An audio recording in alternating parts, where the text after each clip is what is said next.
Gladys Cagas Iyabot. Moving on, let's get on the side of our group. We have Armando Iyabot Jr. Kaya! Yung hapon ko sa kailan mata? Ilang gamay na lang. Hindi na uban. First and foremost, na-extend na po akong pagpasalamat sa labang makagagamong. Kaya wala yung pagtugot, hindi yung hitabo tanan karon. From the preparation and event, God, wala ko ginitahong ba nga mahanay tanan tungod sa iyang kuwan, Gang! Kaya! Ginoo tanan, salamat Lord sa mga kaalin ng Gladys sa sunod natin.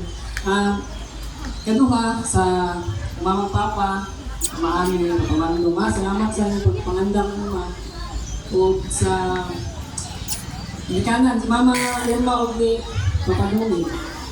Salamat kayo kay